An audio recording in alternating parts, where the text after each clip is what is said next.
Welcome everyone to our second Power BI meetup. Like I said, unfortunately, because of weather, we've had to move it to online last minute. But thanks so much for coming along. It's good to see some new faces, and the same ones from the last event as well. So, in terms of what we're kind of covering with Power BI meetup group, it's a user group, part of the Microsoft BI user group program. So we formed in late 2022, the Power BI group, essentially. It's off the first meetup we did on Thursday, the 2nd of Feb. Now, that's off the back of a lot of success that we've seen in Manchester. Yeah, there's been a lot of work done there in the past few years, and it's become a very regular thing. So they're now doing it in Leeds, and we're now doing it in Birmingham as well.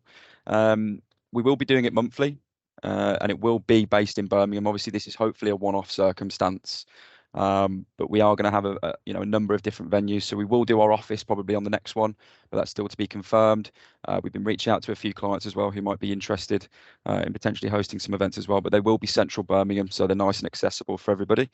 In terms of why attend, so the user groups are a great way to network, grow your skills, discover opportunities, and of course have fun. With each meeting, speakers and attendees alike obviously share best practices. You get takeaways and real world success stories. It helps product users find efficiencies and productivity, giving them professional edge. So in terms of the BI and data team, in terms of Robert Walters as a business, we are scattered across the UK. In terms of the Midlands, it's myself who looks after BI and data recruitment. Experienced within the field, been doing it for a year or so now. So if you have any queries, and whether that's you're looking for a job, or you want some advice in your current role, or if you're in a senior position and you might be looking to bring someone in, if you want to pull me aside, or if you want to give me a call, I'd be more than happy to take any questions or give you any advice on that. So in terms of what we're going to be doing overview wise, so it's a quick introduction from myself now. And before Tobias and Ben speak, they'll give you a bit of background about themselves, obviously, before they get into their topics. So Tobias will be covering 3 flavors of row-level security within Power BI. Ben will be covering synchronizing planner plans into Power BI using Power Automate. And as we've said before as well, so if you have any questions, probably best for both if we just keep it uniform. So any questions you have throughout, if you just maybe note them down, and there'll be time for questions at the end where the guys will be happy to answer those for you. In terms of next meetups, so we've got a couple of dates booked in. So we've got one in April, that's Thursday the 20th. Speakers and venue to be confirmed. I think most likely it will be in our office. We do have a couple of speakers potentially lined up, but nothing concrete just yet. In May, obviously, we'll be looking for potentially a different venue there. We'll be reaching out to some speakers in the meantime. So yeah, the venue for the 20th of April, it's going to be the Robert Walters office, as it says there. So obviously we'll put that out on the meetup group as and when.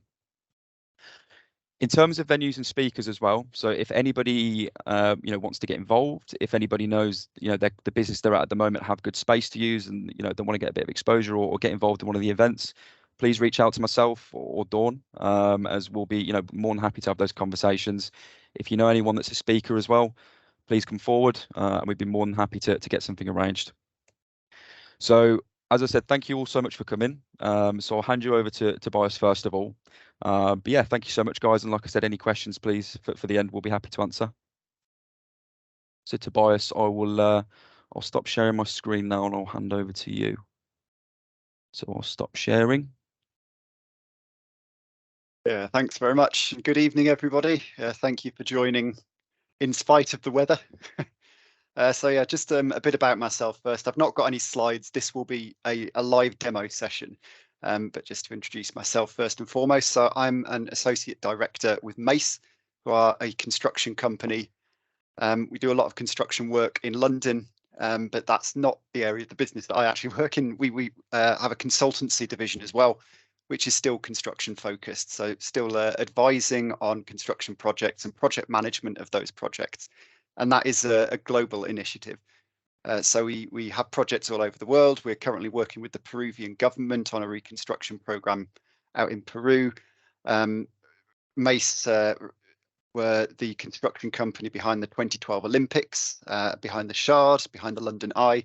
So a lot of London skyline is probably had Mace's hand in it. And on those massive construction projects, a lot of data is generated. and project teams need to visualize that data, that's where myself and my team come in. So in terms of my experience with Power BI, I was one of the early adopters back in 2014, 2015, before it went generally available. And I've been working with it ever since. I was amongst that first tranche that had a massive panic when Power BI Premium was first announced, and we all had to adapt our deployment models. Flavio's smiling; he remembers the same panic. So yeah, Power BI is very much my bread and butter. What I've chosen as my topic for speaking today is actually quite a sort of fundamental topic. There's nothing glitzy or glamorous about it, but row level security is one of those which is a staple. Anyone who's deploying reports or dashboards into an organization that has multiple different viewers and particularly multiple sort of different levels of stakeholder, whether that's executive or sales or in client, row level security massively helps with deploying content in a way that ensures the right people see the right data. So just as a show of hands, like the thumbs up, I'm interested to know before I get started, how many people have used row level security in some format or some capacity? Quite a few. That's yeah. So we've got a number in the audience who haven't, which is good for me because it means my session is hitting new audiences, which is great. I'm going to talk through 3 flavors of row level security, starting with an overview of what it is, and I'll start sharing my screen now and run through how I'm going to do that. Share. Okay, first and foremost, can everybody see my screen? I can't see Teams now, so if someone could give me an audio cue that's on screen, Yes. that'd be great. Yeah, it's working. Perfect. Okay, the sample that I've chosen to work with is actually the one that is provided by Power BI. So when you load up Power BI Desktop, I don't know if anyone's tried this, but you get an option to use a sample data set. Now that loads up a data set within Power BI Desktop as a bit of a sandbox environment, which is a sales kind of data set. That's the one I've chosen. One, because it's really easy to access, but also it gives anybody who would like to try exactly what I'm showing on screen the opportunity to go and do the same thing. So a quick whistle-stop tour of what I've put together with this dashboard. We've got some key metrics across the top for the figures that come out of that data set in terms of the units sold and gross sales. We've then got that split out by segment, product, and by country, with all the usual interactivity that you get from Power BI. Now, I wanted to focus on this data set because we've got the ability within here to apply some row level security. I'm going to focus on the country field. So let's say that we've got different regional reps who need to see a cut of the data that's relevant to their country. So if you're the Canada rep, you want to see the Canada data. You're not fussed about France or Germany or anywhere else. Or more importantly, you shouldn't see that area's data because it's not within your remit.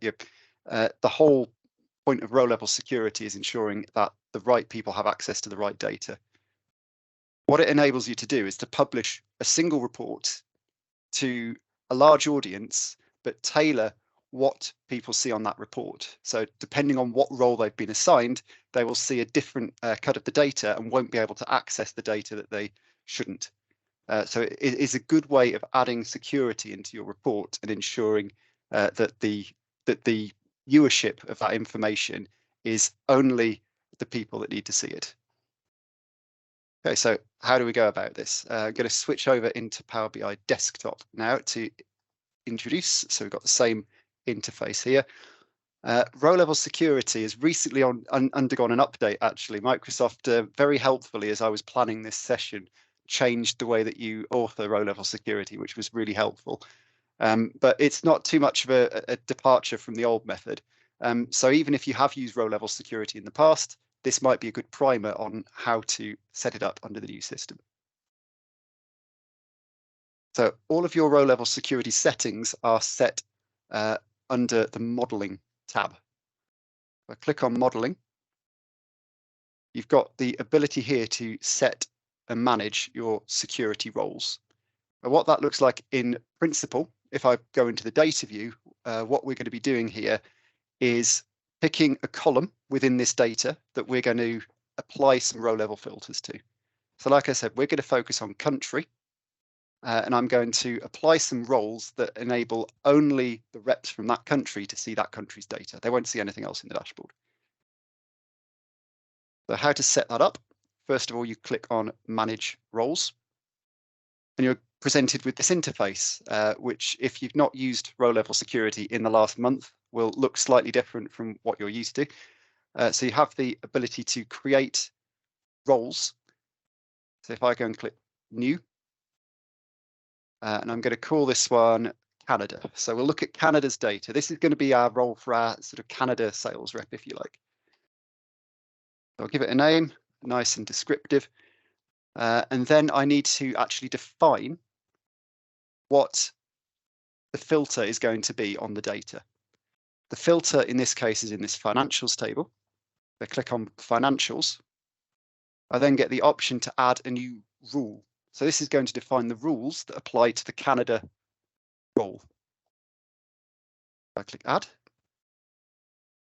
I get the option here to select a field, and this is where it differs from the old editor. You had to write all of this in DAX. Microsoft have actually massively simplified it now, which is a good thing.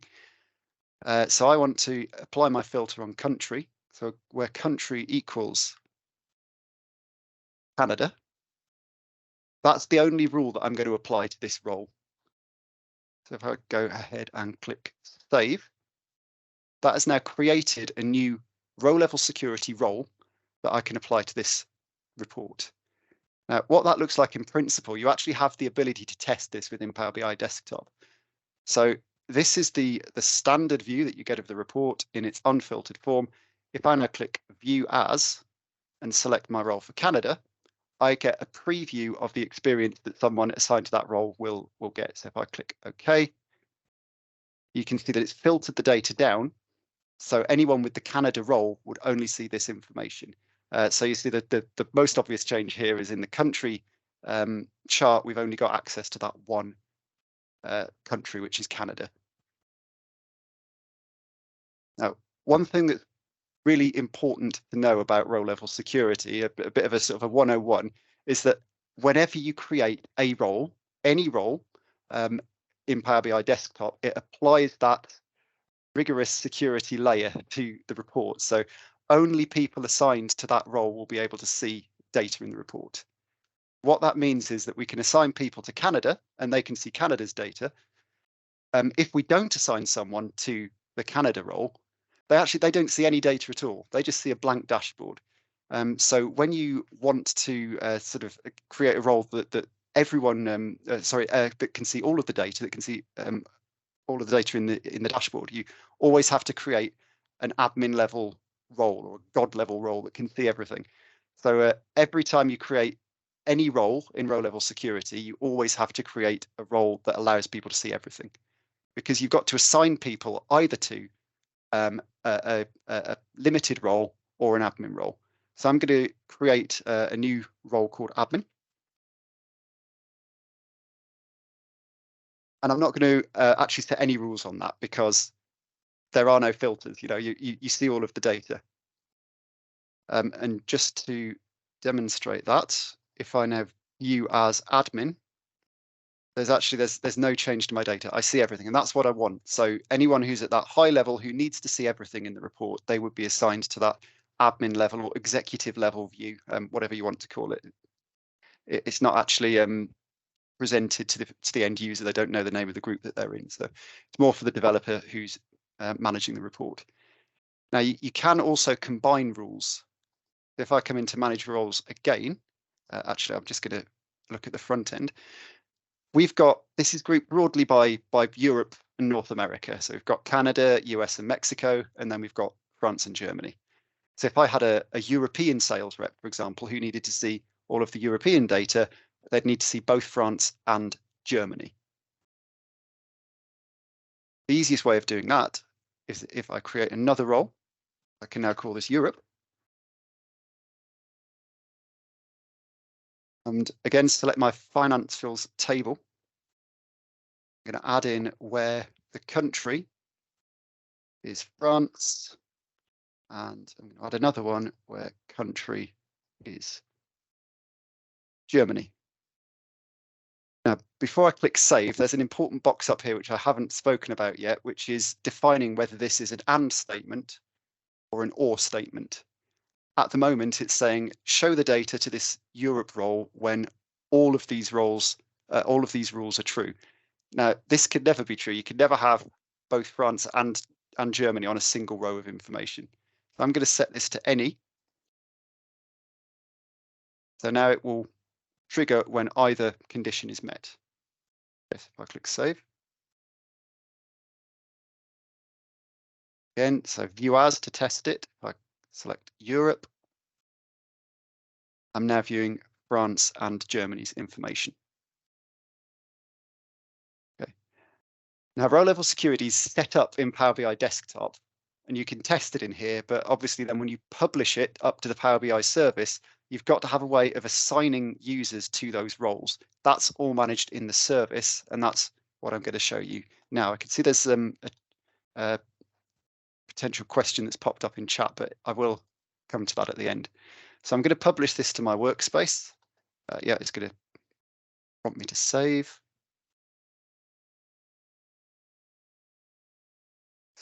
Publish to my workspace. And then I'm going to go to the service to show you then how to configure the roles service side. There we go, success. Right, so if I now come across to my workspace, I should see, there we go, the user group RLS demo has been published. Now, if I need to go into the dataset section here, so I click on datasets and Dataflows. If you go to more options under this ellipsis here, you'll see one called security. If I click on security, you'll now see on the left-hand side, it's listed all of these roles that I created in Power BI Desktop. So this is where I can assign people to those roles. So if I've got an admin user, like myself, for example, I can add myself in. There I am. For each one of these, you need to click add and then save, which is something that's caught me out before. So you can then see a list of everyone who's been given access to each role. If I had someone that I wanted to assign just to the Canada role, I'd add them in here. Just to the Europe role, I'd add them in here. As I said, if you've got someone who's not assigned to any role, even if you share the link to the dashboard with them, if they're not assigned to a row level security role, they will not see any data. So that's why this admin role is really important. So that's how you go through the process of setting roles in Power BI Desktop and then assigning users to them in the service. However, with this method, it's the simplest method, but if you can imagine, when you've got 200, 300 users, this becomes a real admin headache. And equally, if you've got maybe sort of 10, 20 roles, having to manage people between each of those roles does become an administrative overhead. So someone's just joined with their microphone on. Could you please make sure you are muted? Thank you very much. So the next sort of step in this scenario is, can we streamline this process? Can we create row level security with maybe 1 or 2 roles and assign people to that single role, and they inherit the right security characteristics based on predetermined groupings or allocations? So that's what I'm going to look at next. It's the second flavor of row level security. And in order to do this, I'll show you what I've created is a very simple Excel sheet with a list of users and a list of roles. So this is my my sort of control sheet in terms of who should see what information. So we've got Michael here, who's going to be our sales rep for Germany, Sarah for France, and so on. And then we've also got our regional reps. So for Europe, we've got Amy, and for North America, we've got Michael. I've created this table by username and by country. And what I'm going to show you how to do now is to assign a single row level security role, and people will inherit the right cut of the data. They'll see the right information based on their user account. So if I come into a slightly modified version of the same file, this is the same base data, but I've made a few tweaks to the data model. So if I come into the data view, you'll see I've imported this row level security table, which contains people's user accounts and the country or countries that they should be able to see from the data. What's going to happen is when somebody logs in, Power BI will recognize who they are from their username. They will filter down to the correct countries and then pass that filter to the fact table so that what is returned for that user is only the data that belongs to the countries listed against them. Now, in order to do that in a model, what you can see here is in the countries, this is not a unique list of values. Quite obviously, people, like multiple people could see the same country's data. That's part of the model. So what I've done to act as a bit of a linking table is created a countries table as well, which is a unique list of values. What this looks like in data model terms is this. So you have your RLS table with all of your user names and roles defined.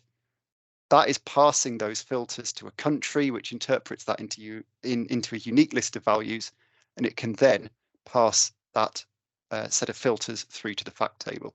So we do have here a sighting of a rare bidirectional relationship in the wild that is actually functional and is intended. That's not one that Power BI created by default, and I forgot to change it.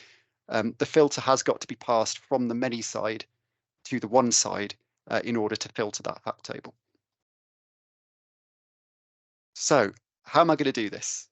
Well, I'm going to introduce a function which some of you might be familiar with, is the user principal name function. So if I just open a new tab in my report to do this, and I'm going to create a new DAX measure, user principal name is a DAX function. So if I go in to create a new measure, and I'm just going to call it username, and it is user principal name, which is there. And that's it. That's the measure that I'm going to create. So user principal name. What is this? If you've never used it, it identifies the login of the user. So if I just pull this on to Power BI, I don't want it as a bar chart, thank you. I will take that as a card. What it's done is it's seen that I'm logged in as Tobias Owen, which you can see from the top here. So Tobias Owen at macegroup.com. User principal name is identifying me from my username.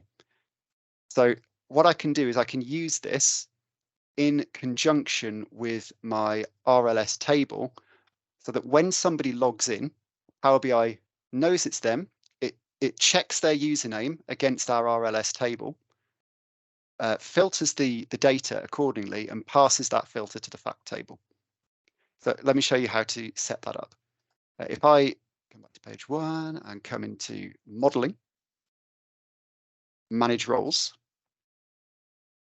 First thing I'm going to do is create an admin level access that sees everything. Otherwise, if your name's not on the list, you won't see anything. And then I'm going to create one role called user. So in user, this time my filter is going to be applied on this RLS table and add where username equals user principal name. Now, because that's not a label in the data, I actually have to switch back to the old method of authoring row level security. So if I now switch to the DAX editor here, this is the interface which some people may be more familiar with. I can now define here either a label, so I can type in the Tobias.Owen at macegroup.com, or I can define a DAX function. I'm going to use user principal name here, but actually you can use any DAX function that filters the data. So it does allow you to be quite dynamic with your row level security. So just to show you what user principal name does, user principal name, I've got to make sure I spell this correctly. And remember the open close brackets at the end because it is a DAX expression. If I now save this, close, let's pick a name from our table. So Michael Roth, there he is at the top. So if I now view as, I need to click the user role because that's what I'm testing. But then if you also click this other user, you get to type in an email address, and this shows you, it gives you the same experience as that user would get when they log in. So if I type Michael's name in here, then click OK, it's showing me this is what Michael will see when he logs in. So because it's identified Michael Roth at macegroup.com as being the user principal name, I'll show you actually because it filters the data view in here. This RLS table is now only picking up one row because Michael was only named in one row. The only country that is identified in this table now is Germany. So it is passing Germany as a filter to the fact table, which is why we're only seeing information related to Germany. Just to labour the point here and show you again. So let's pick someone like Michael, who's got visibility of North America. I test view as user, then other user. Cool. Staring at macegroup.com. You'll see Michael's experience. He's viewing the same report on the same row level security role, but he gets a different cut of the data because of how I have defined the roles in that Excel document. So what this allows you to do, when you publish this up to the Power BI service, you are assigning people to essentially one of two roles. You're either assigning them to the admin role where they see everything, or you're assigning them to a user role, so a single role, that then filters the data according to what has been set in that RLS table. It is a much more efficient way of handling row level security, particularly when you've got high numbers of users or high numbers of roles. What it does mean is that you do need to do a little bit of prep on your data model. So having that roles, why have we got you selected? Having that roles table and making sure that you've then also got a unique list of the values on the column that you're filtering as an interim table. So it does require a little bit more prep on the data model, but it does benefit you in the long run of having much less admin overhead of managing people. You do still need to remember to add them to a role level security role in the Power BI service, but at least you're only adding them to either admin or user. And in fact, this works really well with Azure Active Directory security groups. Because let's say if I just flick back to the Power BI service, if I wanted to add an Azure group in here, imagine we've got our admin and our user account. If I added an Azure Active Directory group in here, as soon as someone is added to that group in Azure AD, they are automatically given access to the dashboard and automatically put into the right role level security group as well. So it works very well together. I'd love to be able to show you that, but my organization haven't given me access to Azure Active Directory, so I can't demonstrate that. So those are our first two flavors, which is really how you use row level security to firstly statically manage visibility of data and then dynamically based on username. But let's go into a further level of granularity here, where you might want to showcase that same report, but exclude certain information for certain users. So let me go back to the data model and give you an example. So within here, we've got our country field, and then we've also got all of these numeric fields based on sales data. Let's imagine a scenario where we have an executive team who need to see all of the information, but a sales team where, for some reason, just for this demo, we want them to be able to see the gross sales, but we don't want them to see the cost of goods sold or the profit. I don't know why we'd hide that information from the sales team, but run with it. So this is a slightly different scenario because you're actually not filtering by row here. You're trying to filter out a whole column of data. Microsoft have introduced something recently where you can do this and filter out tables, but it's a bit more of a faff to filter out individual columns. You can achieve that with row level security. And I'm going to show you how to do that now. So we're going to use this report again as an example. We want our executive level to be able to see everything, but our sales team, we're going to limit their view of cost of goods sold and profit. Bit of prep work needed on the data model for this as well. I'm going to need a new table. If I go into enter data, this is going to be a very, very simple one. So this is going to be RLS roles. I'm going to create two columns. One is an index and the other is the role name. See why the index is important in due course. So our first one is going to be the exec level. Our second one is going to be the sales team. And then click load. That's going to come very slowly into the model. There we go. And immediately, best practice, I don't need to see this in the front end, so I'm going to hide it. But I'm still going to use it when we define our row level security roles. In the data model, I'm not going to touch this. I'm not going to link it to anything. It's a disconnected table. Within that table, I've got two roles, essentially, that I want to assign people to. I either want to assign them as an exec or as a sales rep, and I want to apply different rules for what people see based on those two roles. So first thing I'm going to do is quickly go and create those two roles. So if I come back into Power BI Desktop, modeling, manage roles, we'll keep Canada and Europe and admin that we had before. We're going to create a new one for execs, why not? And under RLS roles, where role name equals exec, save that, and another one for sales.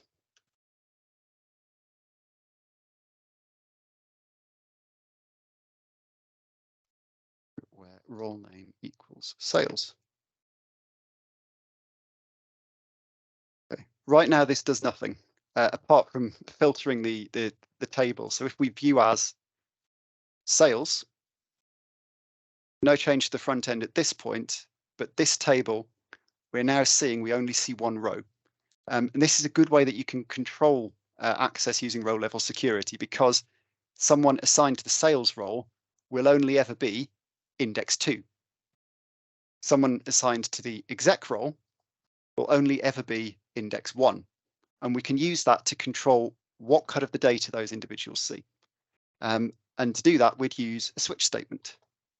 If you've never used the switch statement, this is another thing that I heartily recommend. It is one of my favorite statements. So under cost of goods sold, at the moment, it is a simple sum of that column. I'm now going to change it so that we have a switch statement. And what switch does, it basically gives you an expression to evaluate. And then depending on the outcome of that evaluation, it returns two or more alternate results. So the expression that I want to evaluate here is looking at the index. Is it a 1 or is it a 2? I'm going to use min to express that.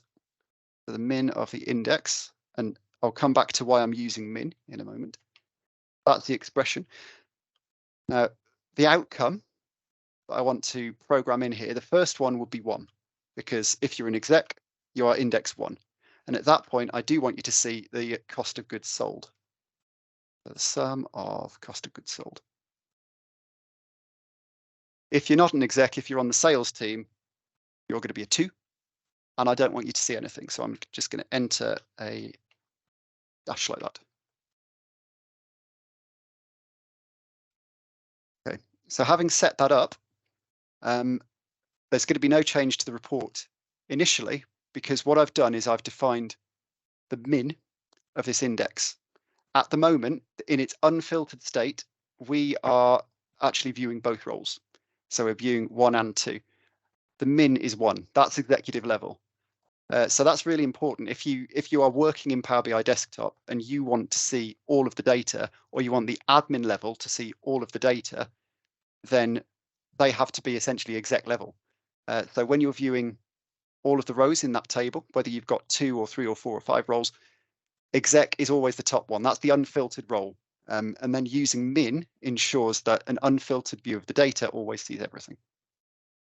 However, if I now go into my row level security view as interface and select the sales role, what I get is I see the same information, but cost of goods sold, I'm not seeing. We're going to do the same for profit as well.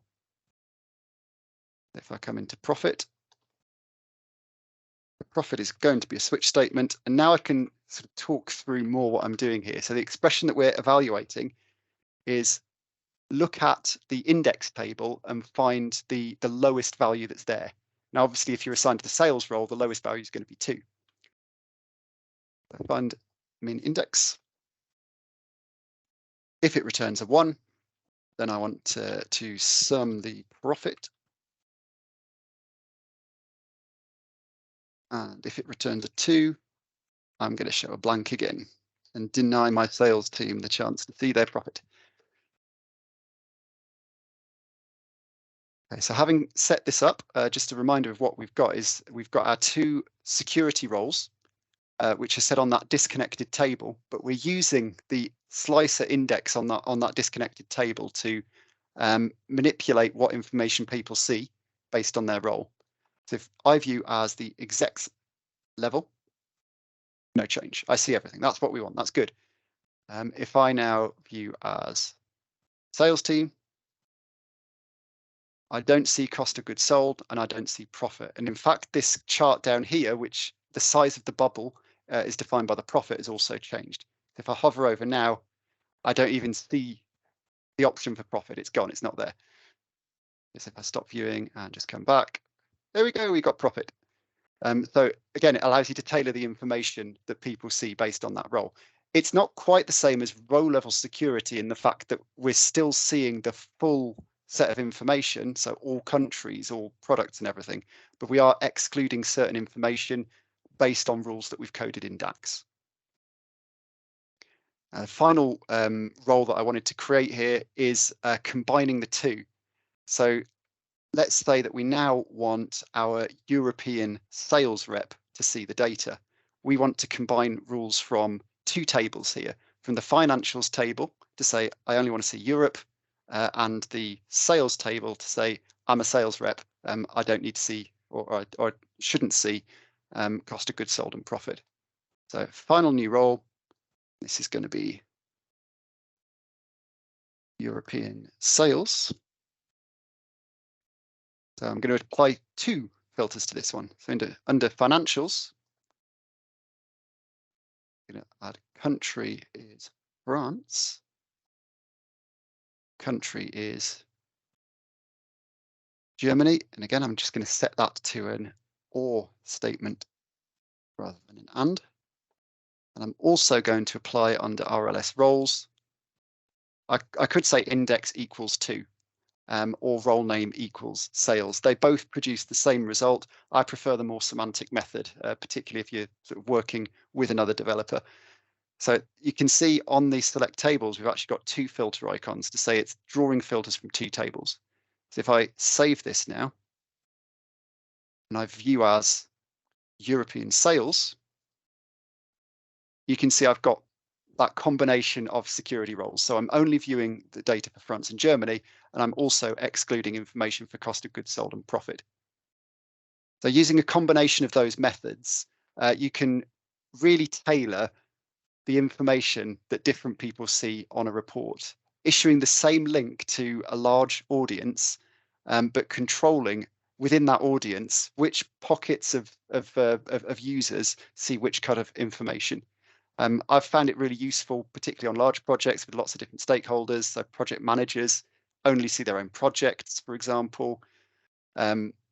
It's something that has helped me a lot, and hopefully by sort of sharing this presentation, it's helped people who've not come across row level security before understand the benefits and inspired you to go and have a go yourself. Okay, I'm going to stop sharing my screen now, pop the camera back on and take any questions.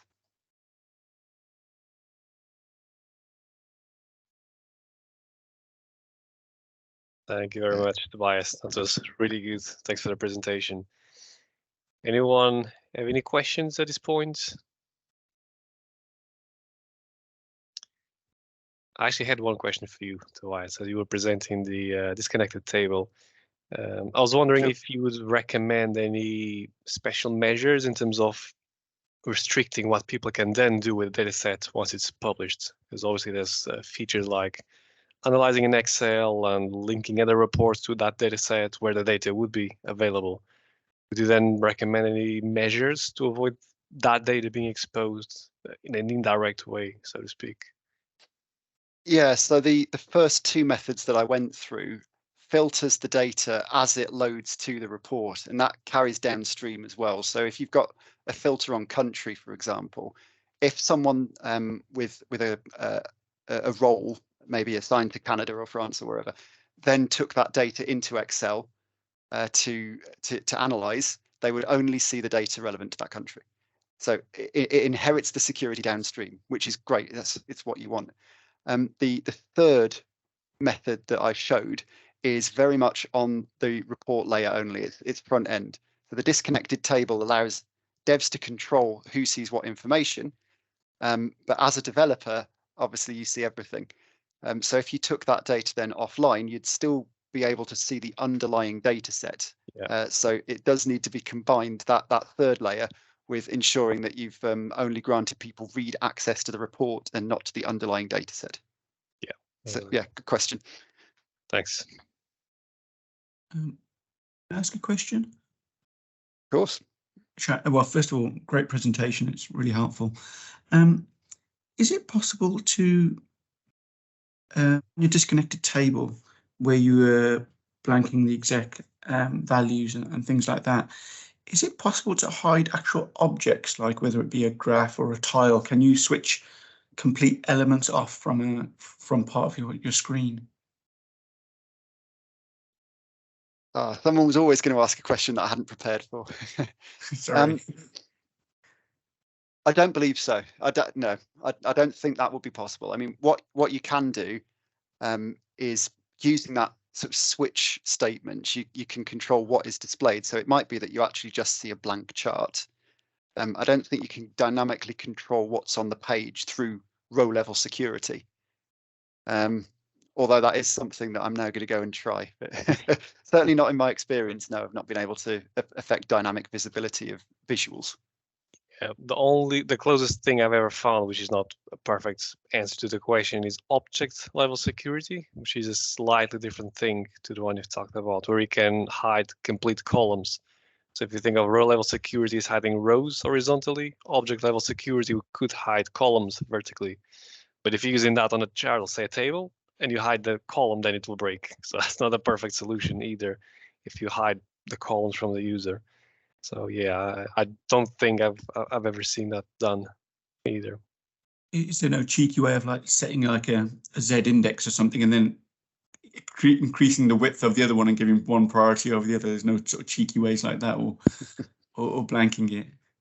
Well, the more that Microsoft sort of play with DAX, because we can now control things like titles and colors through DAX, which I know we've been able to do that for a while, but it wasn't in the initial release. So depending on what Microsoft bring online, if they bring more and more things that you can control through DAX, such as the width and height of a visual, then potentially, yes, that would be possible to manipulate the size of a visual and make it shrink into non-existence based on that third form of row level security. Yeah, but it's not something that's out there at the moment. Great, thank you very much. I think Umar's got his hand up as well. Thank you, Tobias. First of all, brilliant presentation. Really enjoyed it. I've used row level security before and things, and essentially my question is can we hide full pages through row level security in a really non-painful way? Because I know I've done it before and it was really painful to do. So I don't know if there were any quick ways of doing it. Not something that I've personally done. It sounds more feasible, I think, than hiding a visual, because if you've got your tabs visible on the bottom, you can't just hide one of them for certain users. That's not possible. However, if you have built your report where you've maybe got one visible front page and you navigate around it using buttons and page navigation to hidden pages, then there may be a scenario whereby the buttons that appear in that in that slicer are controlled by row level security by DAX. Okay, I thought there might be another way. That is exactly what I think I ended up doing.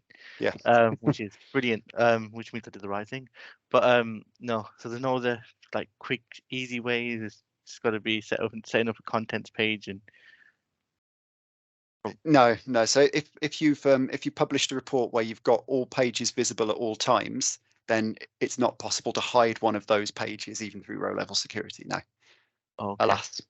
All right. Thank you.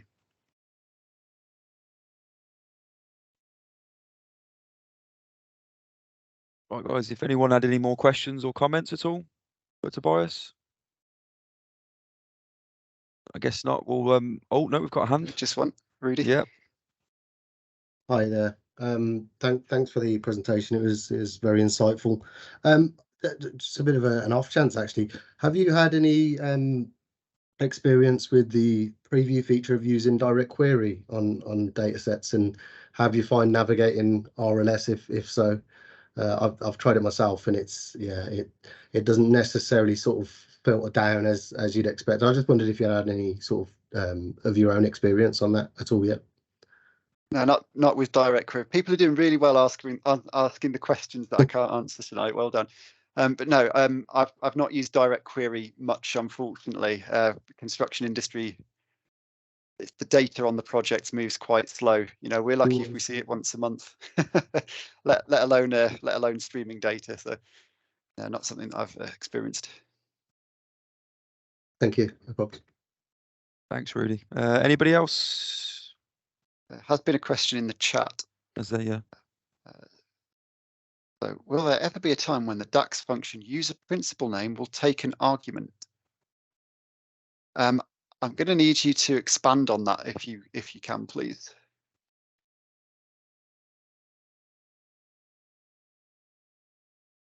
You just come off mute if you're still in the call. Maybe that's easier. Hello, can you hear me? Hi. Yeah. Yes. Yeah, I'm so happy to be in this this forum. It's very insightful.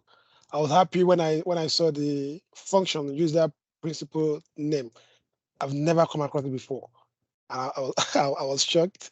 I'm happy to be here. So, the reason why I asked is this: when I saw the user principal name, I wanted to find out, is it possible to have an argument like you want to do more with the function in the bracket, you want to pass some arguments or parameters within the bracket? Is it clear? So as in, can you, so within user principal name, within those brackets, can you add some arguments? Yeah, like some DAX function, we have some DAX function like calculate, sum x, you can pass some expression within and some filters. The user principal name, would there ever be a time you pass something, an argument inside the brackets, within the brackets? Okay, right. So possibly not within the brackets of user principal name itself, but using it within an expression, if I've understood you correctly. Yes. Yeah, so at the end of the day, it's driven by DAX. So any DAX expression that outputs a value, like a label for a column that you're trying to filter. So in the example that I shared, the user principal name was outputting a username label that we could then find in a column of data to filter that table. So any DAX expression, no matter how complex, that outputs a label that you can then use to filter a column, you can use. My caveat would be that having really complex DAX strings as row level security roles does slow the loading time down quite a lot when somebody loads in, because it's got to apply a whole load of calculations before it decides what data you can see. So use it with caution. But yes, you can use things like calculate to sort of get fancy with your row level security, so long as the output of the calculation is a label in a column that you can use to filter. Okay, thank you, Tobias. Thank you. And Indy's got a hand up again. Yeah, hi. Just a question on when linking it to Azure AD, can you get access to the various claims elements and things like that? So you could actually get some metadata on that user and then bring that in as well.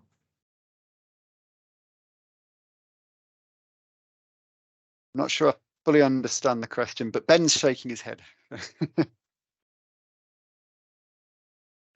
I think your comment about linking this into Azure AD was just for the security groups, wasn't it? Into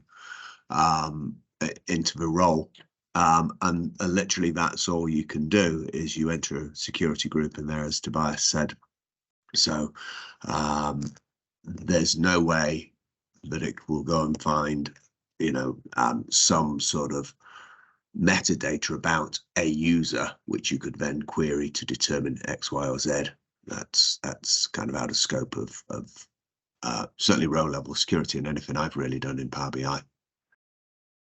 Okay, great. No, I just thought I'd ask it. That's a great question. Thank you. You guys keep us on our toes.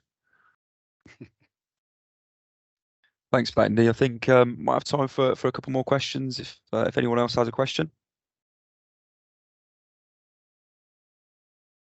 No. Well, Tobias, thank you so much for that first presentation. That was brilliant. Thank you very much.